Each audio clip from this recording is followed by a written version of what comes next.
सोचिए जरा, सह्याद्री की इन ऊंची ऊंची पहाड़ियों और गहरी घाटियों में एक ऐसी कहानी छुपी है, एक ऐसी जनजाति की जिसके बिना छत्रपति शिवाजी महाराज का स्वराज्य का सपना शायद अधूरा ही रह जाता। आज हम जानेंगे कोली ढोर समुदाय की कहानी, उन वीरों की जिन्हें इतिहास के पन्नों ने शायद वो जगह नहीं दी जिसके वो हकदार थे। जरा सोच कर देखिए, क्या हो अगर किसी राज्य की सबसे मजबूत ढाल, उसके सबसे बहादुर सैनिक वक्त की धूल में कहीं खो जाएं? यही सवाल है जो कोली ढोर समुदाय के इतिहास के बिल्कुल केंद्र में है। चलिए इस भूली हुई विरासत की परतों को एक एक करके खोलते हैं। तो सबसे पहले ये समझते हैं कि ये लोग हैं कौन। देखिए, कोली ढोर सिर्फ महाराष्ट्र और गुजरात की सीमा पर नासिक, ठाणे और पुणे की पहाड़ियों में रहते नहीं हैं, बल्कि वो इन पहाड़ों का ही एक हिस्सा हैं। उनका रिश्ता इस जमीन से सिर्फ रहने का नहीं, बल्कि उनकी पहचान का है, जो इन चट्टानों और घाटियों में पूरी तरह रची बसी है। और देखिए, इस स्लाइड में जो बात है वो बहुत दिलचस्प है। वो है इनके नाम का मतलब। इन्हें टोकरे कोली भी कहा जाता है। अब ये टोकरे शब्द ठोकर से बना है, जिसका मतलब होता है पहाड़ की चोटी या शिखर। तो ये नाम ही इनकी पहचान है। वो लोग जो सह्याद्री के शिखर पर राज करते हैं। ये अपने माहौल के, अपने पर्यावरण के मालिक थे। वैसे तो पारंपरिक तौर पर इनका काम चर्म शिल्प यानी चमड़े का काम और खेतीबाड़ी से जुड़ा था, लेकिन ये तो बस एक पहलू था। इनकी असली पहचान, इनकी असली ताकत तो कहीं और छिपी थी, और वो थी पहाड़ों में लड़ी जाने वाली लड़ाई में। गुरिल्ला युद्ध के ये माहिर खिलाड़ी थे। और यहीं से कहानी एक बिल्कुल नया मोड़ लेती है।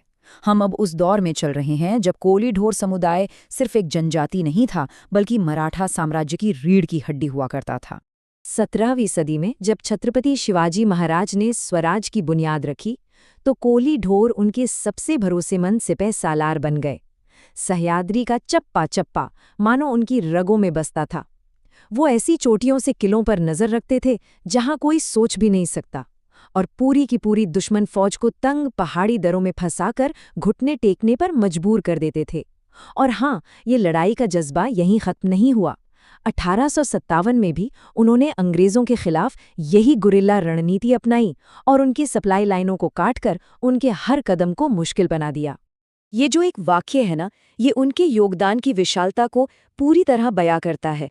और ये कोई बढ़ा चढ़ाकर कही गई बात नहीं है, बल्कि एक ऐतिहासिक सच है कि इनके बिना स्वराज्य की लड़ाई कई गुना ज्यादा मुश्किल होती। और यही बात हमें एक जरूरी सवाल पर लाकर खड़ा करती है कि आखिर ऐसे योद्धाओं के साथ हुआ क्या?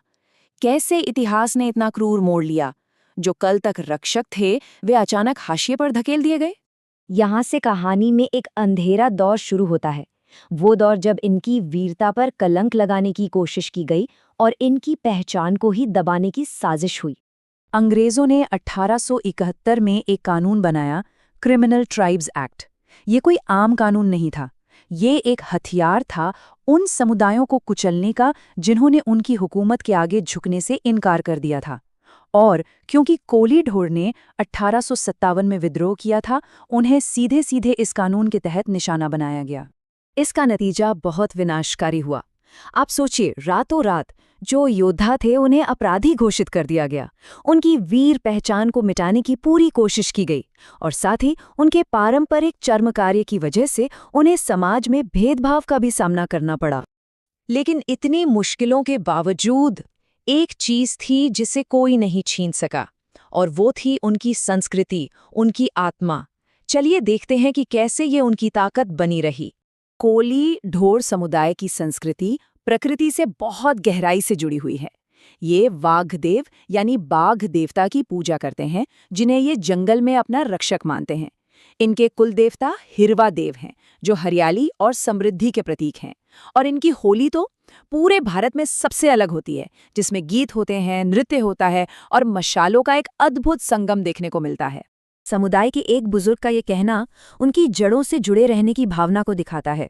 शहर की चकाचौंध उन्हें कभी अपने मिट्टी से दूर नहीं कर सकी, और शायद यही उनकी असली ताकत है। तो आज क्या हो रहा है?